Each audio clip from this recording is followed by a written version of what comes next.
President Biden hosted the Boston Celtics today at the White House. Biden said it reminded him of his younger days when he met with the actual Celtics.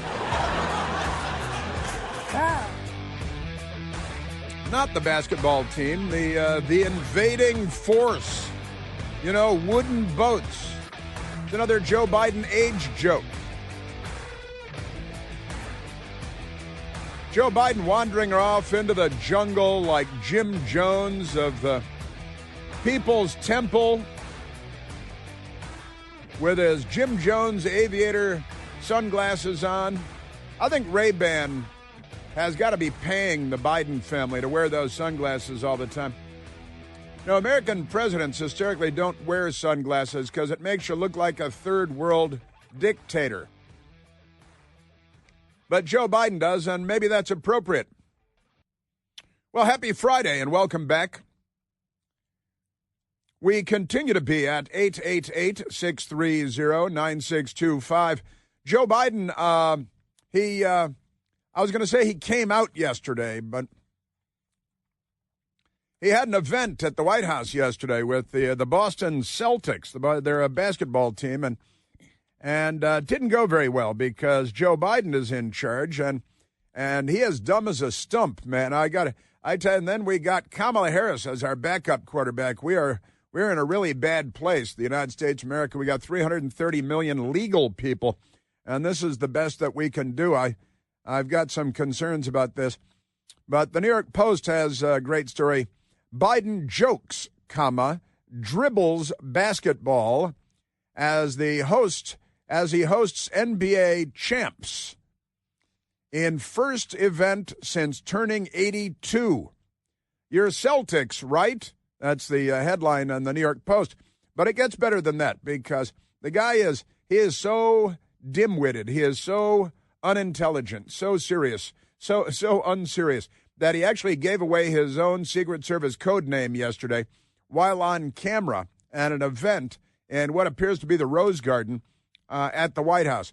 Pretty amazing stuff. You know, your codename, the Secret Service codename, is supposed to be a secret, and they scramble the radio frequencies and yada, yada. But, you know, you're not supposed to say, oh, yeah, my Secret Service codename. Why don't you just, hey, Mr. President, while we're at it, why don't you tell me what the nuclear codes are today?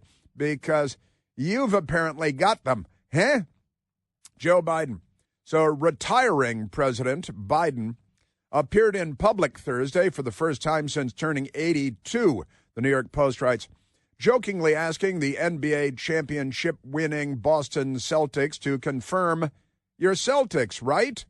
In a brief public, and he started out calling him Baltimore or the Balls or something. It's not clear, but he got everything wrong. Maybe he's just trying to, who knows? Nobody knows what he was trying to say. He doesn't know what he was trying to say. But then he gave away his Secret Service codename and a lot of other stuff. So Biden, who notched another presidential age record with his birthday Wednesday, spoke for about 5 minutes on the South Lawn as he hosted members of the team. And scandal-plagued first son Hunter Biden, 54, was spotted in the crowd. Oh, maybe there's some cocaine or so. I don't know. I don't want to leap to any conclusions here, but if you find any baggies out there. So remarkable stuff. And Joe Biden, well, we've got audio here, and I want to share it with you because he continues to dazzle. Yes, he does. Just amazing stuff. You know, there's a Secret Service code that they use. It's not in the code book, but it's informal. When Joe Biden is walking around naked, which he has a long history of doing, and going skinny dipping at the vice president's residence, the Secret Service agents would squawk on their radios. They'd say, Cobra, Cobra, Cobra. And that means that Joe Biden is walking around naked. And then his bride, not a Dr. Jill Biden, she'd go skinny dipping too, walking around naked. And they'd say, clamshell, clamshell, clamshell. I'm serious about that. I had to double check that one because it was too good to be true. But it turns out it's true. And now we've got just amazing Joe Biden stuff. Let's get to soundbite number 5. Number 5. Joe Biden, South Lawn of the White House yesterday with the Boston Celtics because they won the big championship, and it's become an annual tradition. And Joe Biden is not even up to the task of doing this. Welcome to the White House. I didn't know any of these guys behind me, but they just showed up. I don't know where the hell they came from. 2024 NBA champions, the Bulls. The what? You're Celtics, right? The Bulls. The Boston Celtics. The Bulls. The Baltimore. Maybe he was combining Boston and Celtics with balls, or maybe he was trying to say Baltimore, and he didn't know who was there, which is quite common.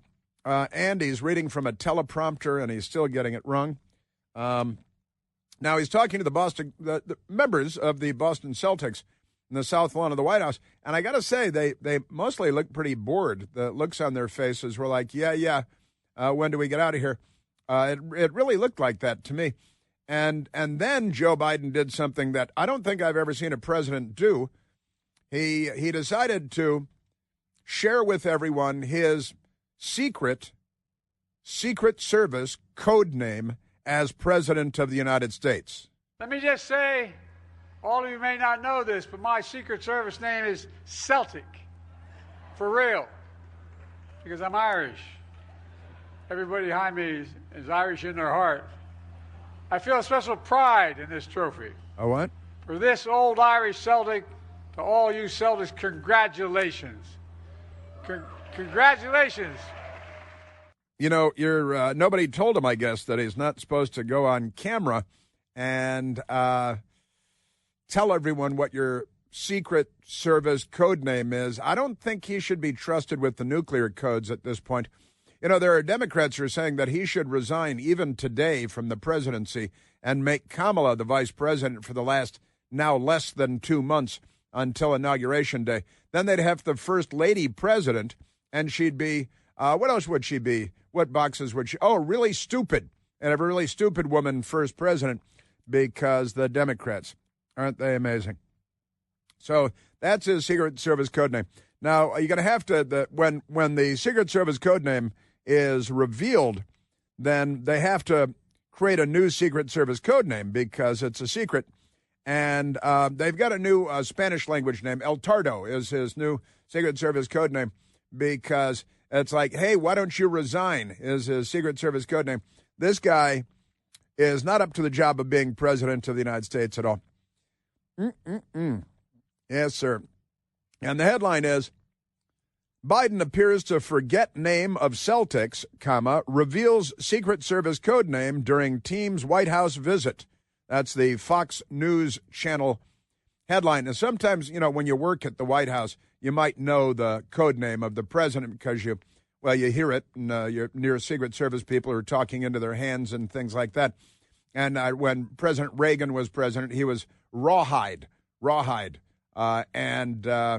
And his wife, Nancy Reagan, was Rainbow, because their last name is R, right? And they say all the family members had code names that began with R, and Rawhide and Rainbow and all that stuff. And I remember knowing that, and I've known other presidents' Secret Service code names. Some of them may still have them. But Joe Biden, I'm thinking they're going to have to change his code name now because he just went out to the South Lawn and blabbed the Secret Service code name, which is supposed to be a secret, but is obviously no longer a secret. My Secret Service name is Celtic. Yeah. Not the brightest guy in the world. And then suddenly he was on the South Lawn stark naked, standing there naked like a jaybird, like a crazy person, yelling, Celtic, Celtic, Celtic. Cobra. Yeah, Joe Biden. He's the president of the United States. And we're all pretending like this is okay because our news media is not up to the job of being the news media. Aren't they amazing? NBA champions, the Bulls. You're Celtics, right? Just wander off. He should wander off like he did in South America into the jungle, looking for any surviving members of the People's Temple and Jim Jones. I am telling you, Manischewitz.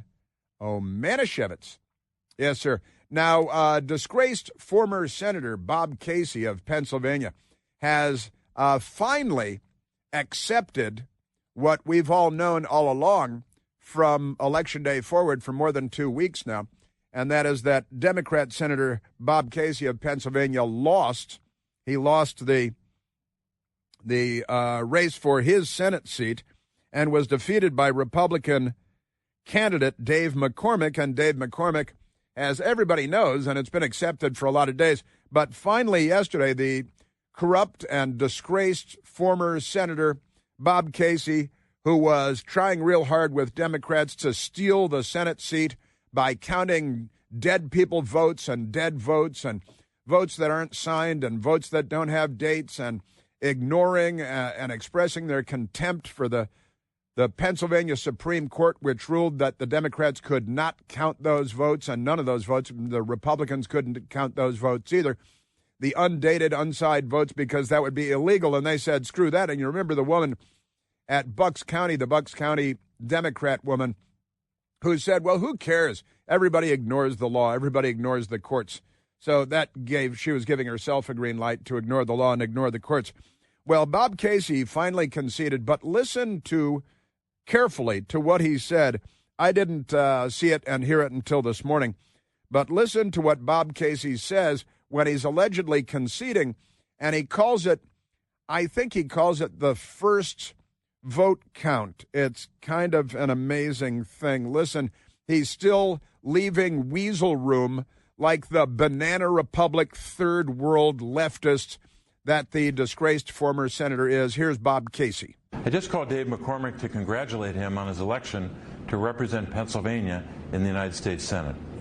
As the first count of ballots is completed, Pennsylvanians can move forward with the knowledge that their voices were heard, whether their vote was the first to be counted or the last. As the first count of ballots was completed, the recount is done with, and you guys were yelling and screaming that the Democrat hack, the third world Banana Republic lady in Bucks County, Pennsylvania, the Supreme Court has said that you're counting illegal votes and you shouldn't be counting them. And she said, well, who cares? Everybody breaks the law. Everybody ignores the courts. I think we all know that precedent by a court doesn't matter anymore in this country, and people violate laws anytime they want. Diane Marsaglia. Is she like an organized crime, Marsaglia? What is that? Because that's pretty amazing stuff. It's everybody knows we just ignore the courts and the law. Don't you know who we are? We're filthy Democrats who are as corrupt as our name implies. As you know, the Democrat Party implies complete corruption, I think, doesn't it? Yes, it does. Man, oh man, oh man.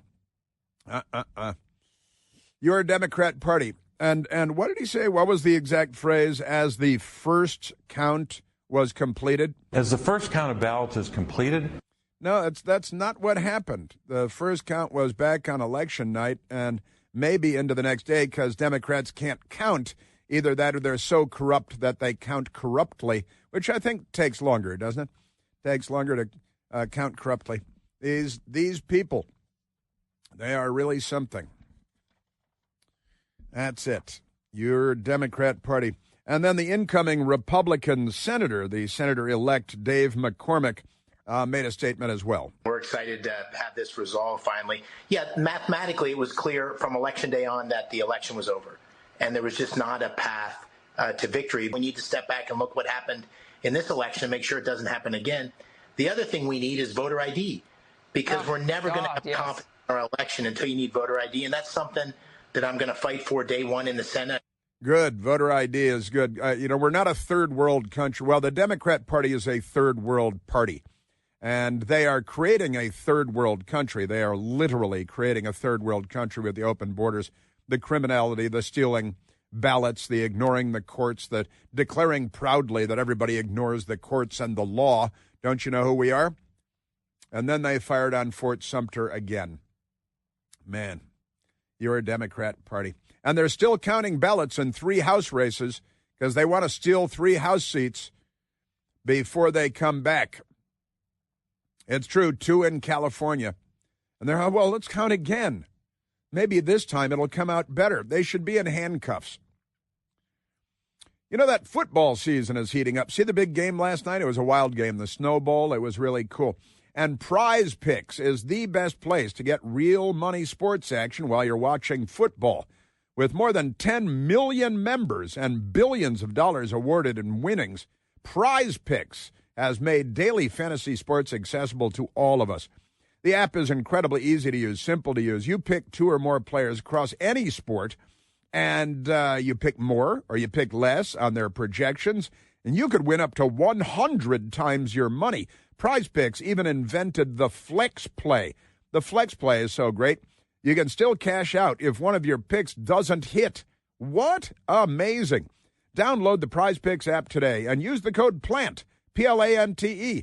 You're going to get a $50 credit instantly when you play $5.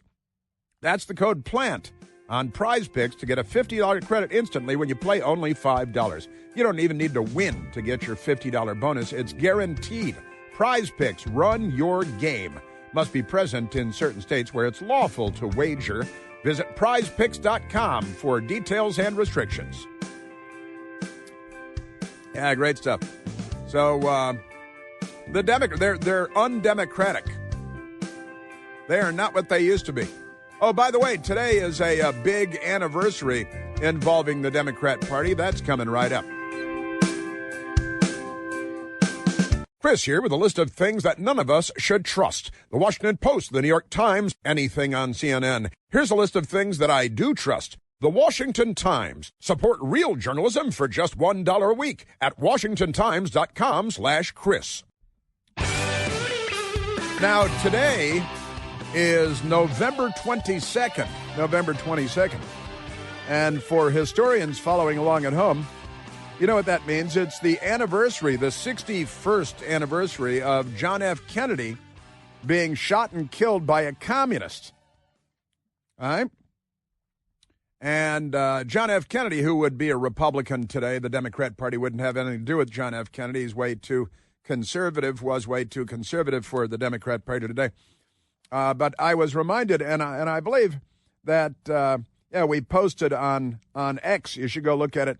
On this solemn 61st anniversary of JFK's assassination, I would like to remind everyone that today the Democrat Party is closer on the political spectrum to Lee Harvey Oswald, who shot and killed John F. Kennedy, than it is to John F. Kennedy. And I believe that to be true. That's 100% true. Democrat Party is also closer on the political spectrum to Sirhan Sirhan, who is still alive and well and living in a prison in California, than they are to Robert F. Kennedy, the senior or the junior. Also keep in mind that there were 4 U.S. presidents. There have been 4 U.S. presidents assassinated. And actually, I want to say a couple of things about this on the anniversary of John F. Kennedy being assassinated in 1963 by a communist and what's happened to the Democrat Party. I got a couple of things to say about this. I don't want to rush through them. So I'm going to hit pause here for a sec and come back with more.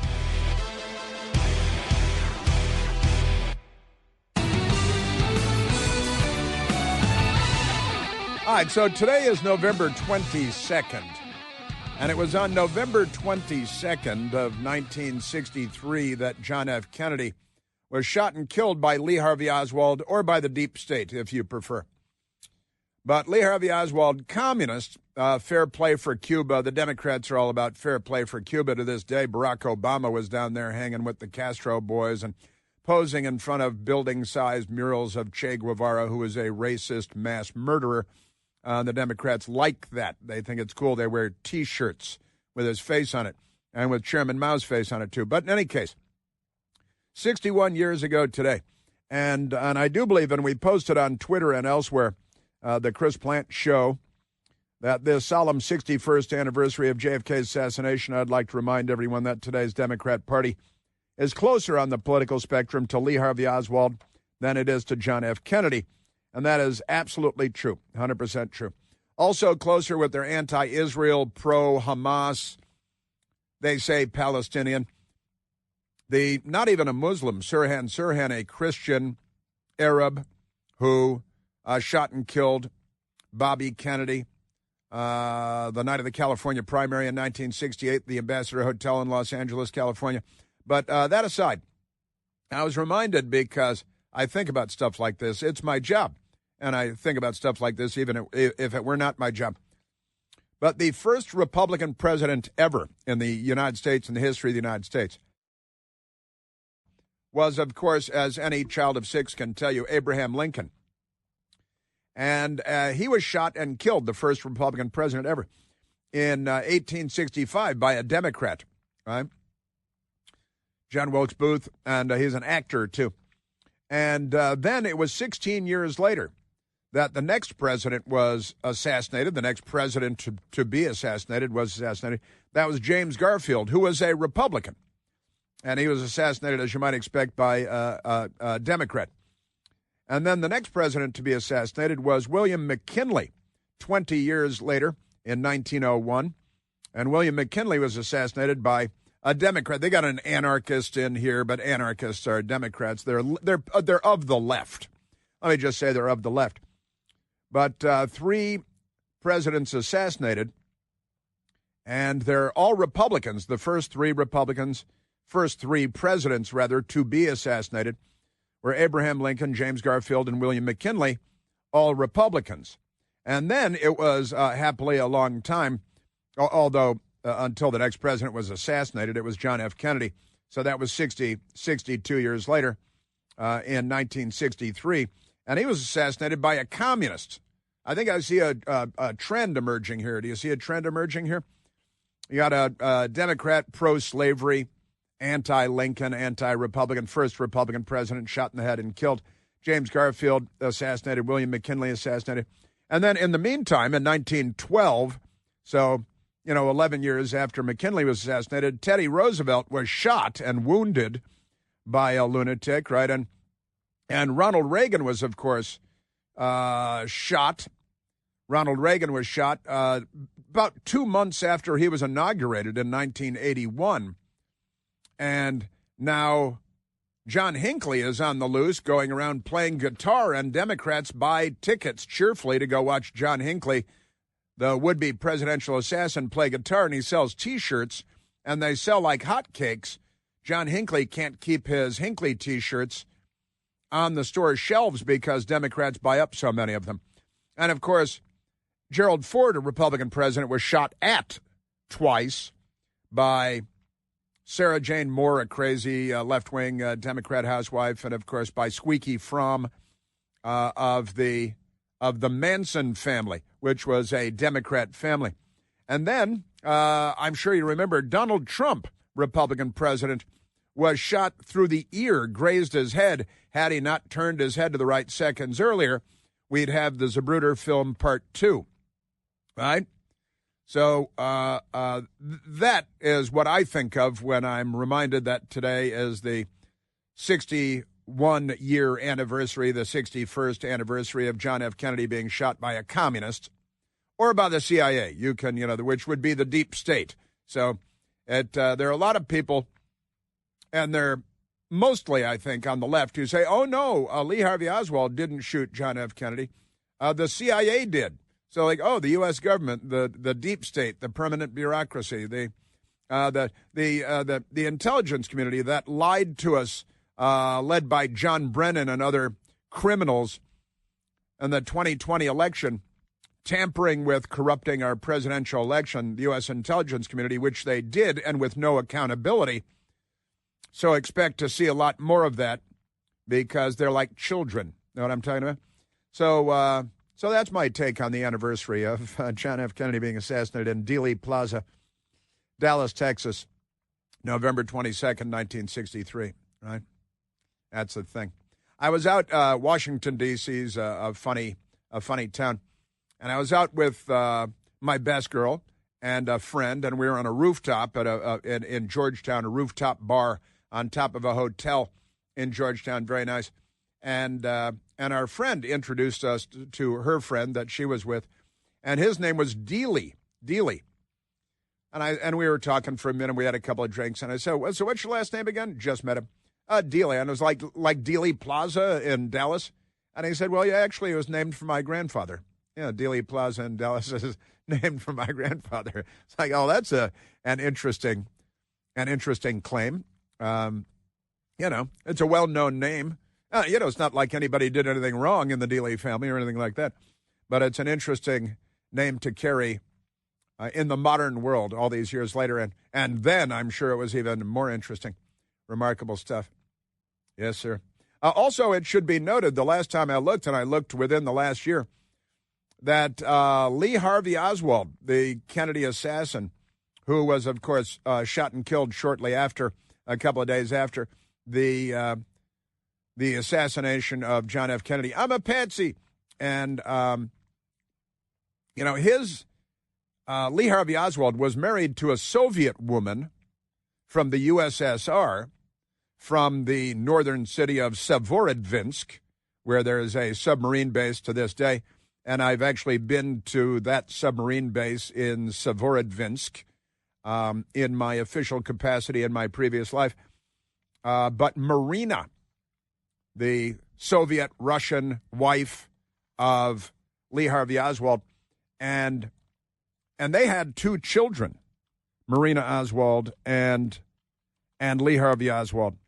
They had two children. And interestingly enough, Marina Oswald, who was widowed, is still alive and well and living in the United States, which is kind of an amazing story. She remarried in order to get a new last name, because Oswald was not a very good last name to have after the assassination in 1963. But Marina Nikolayevna, a great Russian name, Oswald and Porter, she married a man named Porter after that. And not only is, now I'm just checking again, yeah, she's 83 years old and she's still alive and well. Really didn't become a citizen until 1989. They might have put that on the back burner for a while. Remarkable stuff. But Marina Oswald, and look, she didn't do anything wrong. She's not guilty of anything that I'm aware of. But they had two kids, Lee Harvey Oswald and Marina Oswald. And not only is 83-year-old Marina Oswald still alive and well and living in the United States, but the two kids of Lee Harvey Oswald are also, last time I looked, still alive and well and living in the United States. And again, they didn't do anything wrong, certainly. These kids and the widow didn't do anything wrong, but Lee Harvey did. He spent a lot of time he liked to go to the Soviet Union because he thought communism was neat, and he was all for fair play for Cuba. And now the Democrat Party is, they're really more Lee Harvey Oswald than they are John F. Kennedy. Womp, womp, womp. All right, so I got that going for me. All right, now let's take a phone call. That's not like a big news story of the day, but I saw the anniversary and then I got going. All right, let's go to Ron calling from Washington, D.C. Ronaldo, you're on the Chris Plant Show. How you doing there, Chris? Hey, Ron, I'm great. Hey, my biggest concern and stuff is, can Trump get rid of all this wasteful spending that's actually digging our graves, such as the PBS? I didn't know that we were paying for it, the federal government. Mm-hmm. Yeah, PBS. I didn't know. If it wasn't for him, I wouldn't know. Yeah, I think it was like $500 million a year for the Corporation for Public Broadcasting, and they distribute money to PBS and NPR stations, and then they shake down the whole country for rest, try to get grandma's car and grandma's house to fund the very wealthy. I tell you, the PBS anchors live in Washington, D.C. They live in multi-million-dollar homes and drive golden Mercedes-Benz automobiles, and they don't make a profit except from their shakedowns and their fundraising. But, yeah, I've been saying for years now, Ron, that Republicans in the House need to defund the Corporation for Public Broadcasting. We have 1 million TV channels. Also, they're a fundraising operation first and foremost. They can pay for their own damn documentaries. I don't need to be paying for them. To me, it doesn't make any sense. Also, the wasteful spending, because all these illegal aliens, they don't have a dime in their pocket when they come over here. Right. Who's paying for for them to survive? Right. Well, right? we are. Yeah. And I don't want to pay for somebody's abortion. Plan not being a parent organization, because I don't see how you have Planned Parenthood when it's actually you're actually killing the child. So how can you even put parent and plan at the same time? No sense of irony. So I had no idea until somebody explained it to me. I thought Planned Parenthood was helping women who had kids who may not have the funds or something like that, survive and get jobs or something like that. And I found out what they really were about. Yeah, that's what they do. Taxpayers' money. Yeah. Yeah, well, and they lied to us about that, too. And you're 100% right, of course. And, when it was founded by Margaret Sanger, who was a devout racist, a genocidal racist, a eugenicist who saw this race as superior to that race. The Nazis actually borrowed work that Margaret Sanger and her people had done on eugenics. And they have, since the inception of Planned Parenthood, Ron, they've put them in urban areas, overwhelmingly black areas. They are proud of the fact that about 40% of the black babies in the United States are exterminated every year by abortion, and they're very happy about that. They think that's great. They used black preachers back when Margaret Sanger was alive, the founder of Planned Parenthood. They used black preachers to try to gain entree to black neighborhoods in cities in America so they could do their evil work there. It's amazing stuff. And they give out the Margaret Sanger Award, although they haven't given it out in the last couple of years. But they gave Hillary Clinton the Margaret Sanger Award. They gave Hanoi Jane Fonda the Margaret Sanger Award. Yeah, and also, Ron, they have after-school Satan clubs for the kids in schools across America, the Democrat Party does. But they gave Obama, didn't they give him the, what's the name, award in his first year? Oh, he got the Nobel Peace Prize. Yeah. Is that, yeah, he got the Nobel Peace Prize. And then he used our military to attack more countries, 8 countries, than any president since World War II. Another thing, Chris, I want to ask you, I don't think it's off topic too much, but whatever happened to that lady that was arrested for praying outside an abortion clinic? Oh, I believe she was sentenced to years in prison. She was literally sentenced to years in prison. A couple of older women, dare I say, that were praying at an abortion clinic, they were convicted of a Democrat ginned-up felony, which has to do with, what's the law called again, like blocking access to a clinic law or something. And this nice woman, I think in her 60s, was praying, a nice Christian lady, pro-life lady, and the FACE Act. And do you see the woman, Michael's using the Google machine? Sentenced to 2 years in prison, Ron, and I believe she's sitting in prison right now for obstructing the entrance to an abortion clinic. And there was an amazing story that came out of that. The news media wrote that it was especially offensive to the news media because there was a woman going into the abortion clinic who was in labor, at the time. And then they turn and say, well, there are no late-term abortions. You guys keep saying we want to have abortions right up to the moment of birth. And this woman, the news reporting, I know it's not really funny, but it's all you can do. And this woman was going into labor, and the news media was really upset.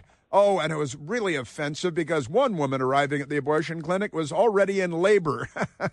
and they thought that made it better for their it's an amazing world these people are creating, isn't it, Ron? You know what? The Democrats seem to give you a lot of material, don't they? They really, really do. Yeah, and I wish they'd give me less material. I wish they did. I wish you could be, like Mark Levin said, playing records. Yeah, right. Exactly right. Ron, thank you very much for the call. Great call. Very thoughtful stuff. Thank you. That's great. Ron in D.C. Could the fate of America's children, right on cue, be tied to the fate of the United States of America? Well, much like the abortionists that end the lives of unborn babies across America every day, the left seems determined to snuff out everything else. But a great organization called Preborn stands as a beacon of light, a beacon of hope for the most defenseless among us, preborn babies. Every day, Preborn's network of clinics helps to rescue, on average, more than 200 unborn babies every day, while surrounding the expectant mothers with respect and love, and with God, offering free ultrasounds.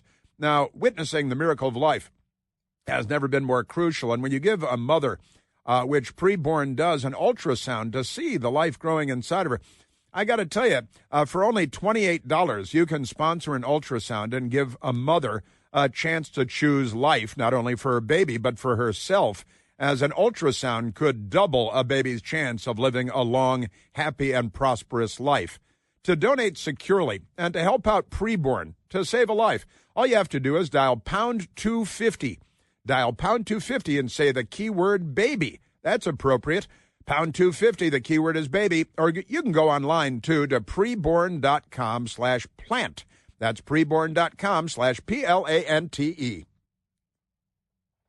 That's a good thing to do. Hey, the holidays are coming, you know.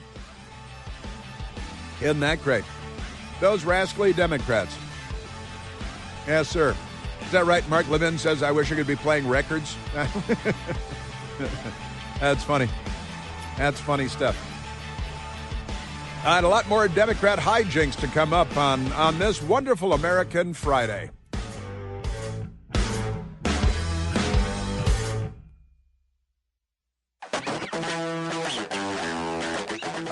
And Marina Oswald, I mentioned she remarried, had 2 kids with Lee Harvey. They're still out there. They did nothing wrong.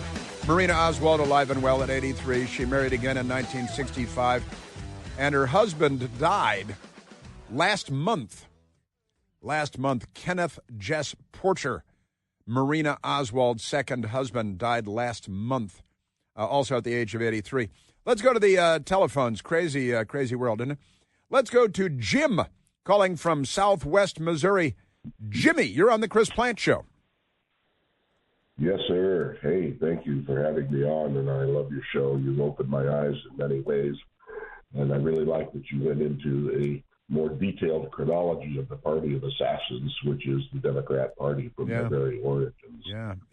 And one of the questions I've struggled with in my adult life is you could mount a plausible argument that JFK, RFK, and MLK were assassinated by Democrats, or certainly, as you say, left-leaners, and as well as Lincoln and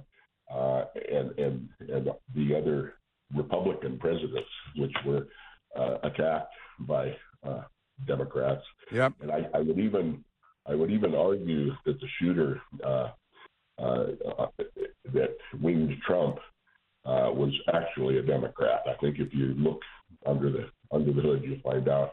Oh, definitely. Yeah. Oh, definitely. And you're right about MLK, too. Shot by a volunteer for the George Wallace presidential campaign, a racist Democrat.